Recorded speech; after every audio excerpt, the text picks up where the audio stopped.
l'avantage de l'OptiFlow, donc l'interface, je vous rappelle, c'est ce qui va être entre le circuit de ventilation ici et le patient.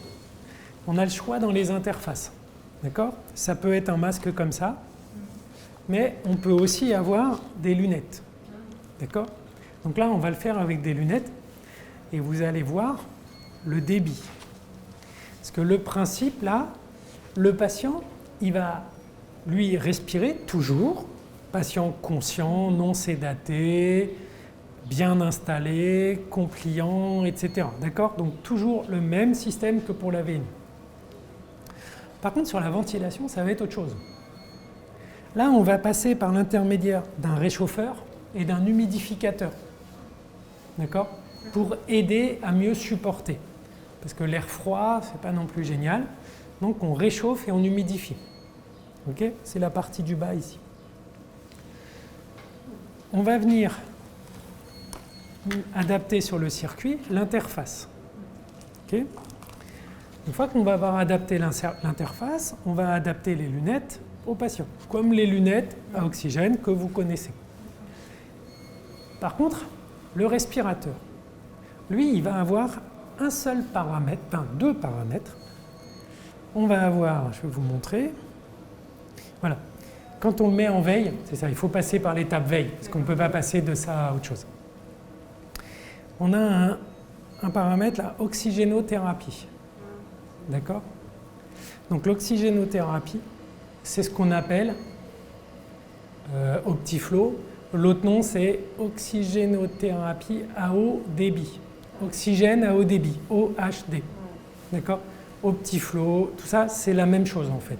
C'est des synonymes. Sauf que du coup, ce n'est pas le même circuit. Parce que ce circuit-là ne passe pas par le réchauffeur. Donc il va falloir changer le circuit, c'est le circuit qui est bleu là, d'accord? Et ensuite, venir le brancher sur l'interface. D'accord?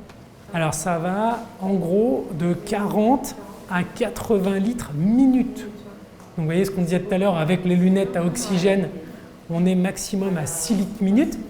Là, on est à 80 et il n'y a pas de temps d'exsufflation. On est d'accord? Donc le patient, il reçoit en permanence de l'oxygène. Donc l'expiration est compliquée. En plus, comme c'est des lunettes, ça veut dire que on lui demande de fermer la bouche.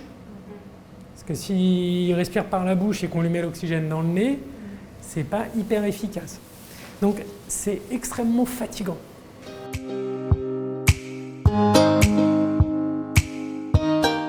Donc je vous ai expliqué le circuit.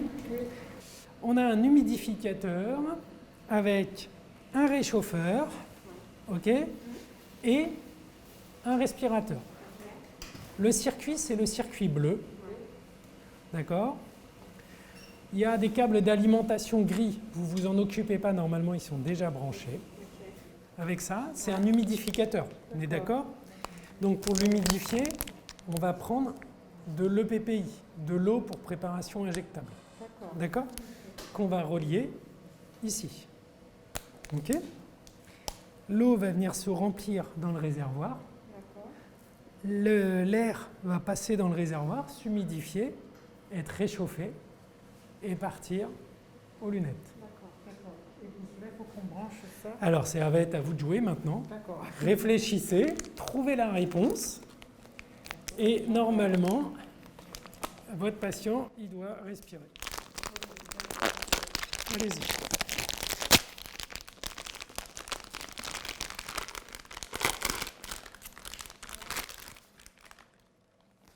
Tenez, Marie, déjà je peux vous donner ça. Alors, donc ça, vous l'installerez à la fin, quand vous aurez fini le circuit. D'accord. D'accord? Est-ce qu'il faut qu'on branche ça, on allume? Alors, il faut d'abord le brancher avant de l'allumer. Parce que là, voilà, ce tuyau-là.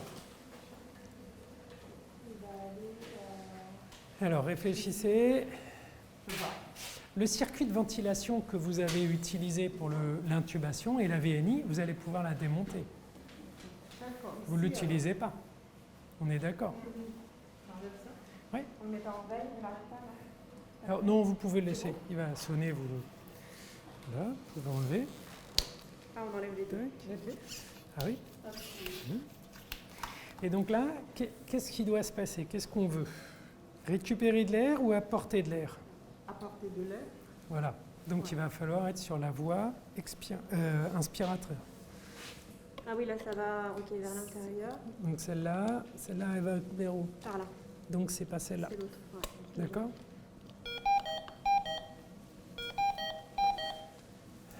Ok. En marche. Alors on vérifie toujours son circuit avant. Donc on part pour vérifier un circuit, on part d'un point et on va à l'autre.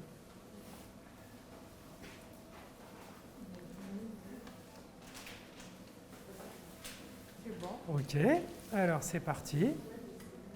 Donc on met en place, voilà, le réchauffeur, on l'allume.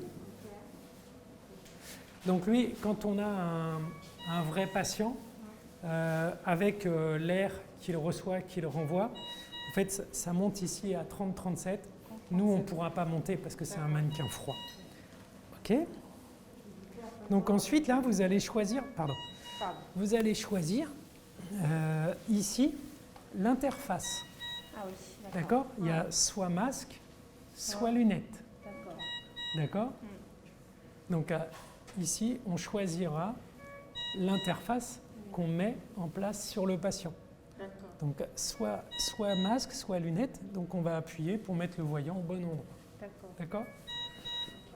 Ok. Là, c'est lunettes. Du coup, on va pouvoir. Alors non, avant d'installer, on teste.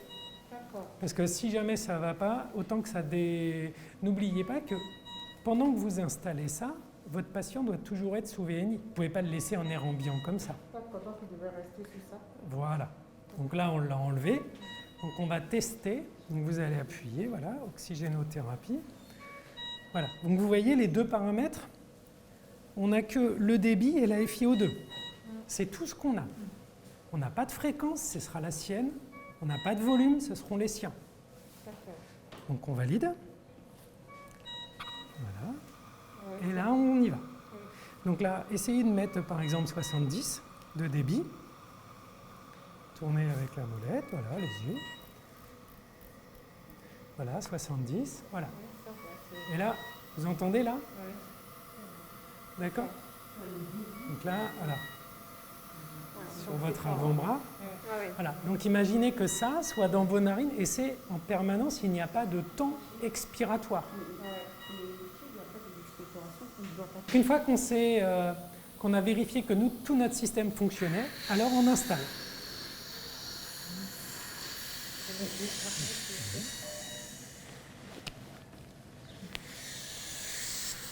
Alors, il faut bien lui mettre. Voilà. Alors, il faut essayer au contraire de... Voilà, c'est comme ça. Et donc, en théorie, on lui demande de fermer la bouche au maximum. D'accord?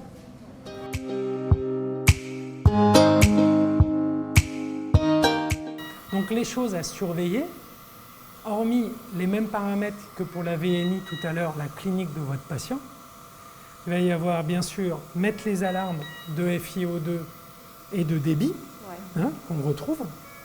Et puis il va falloir aussi surveiller la poche d'humidificateur, qu'on ne se retrouve pas complètement desséché, parce que ça ne va pas l'aider. Il va falloir surveiller aussi la température. Donc là, la température ne monte pas parce qu'on a un mannequin en plastique, mais normalement on passe à 37. D'accord? Mais principal travail, c'est vraiment l'adhésion et la surveillance du patient. Ok?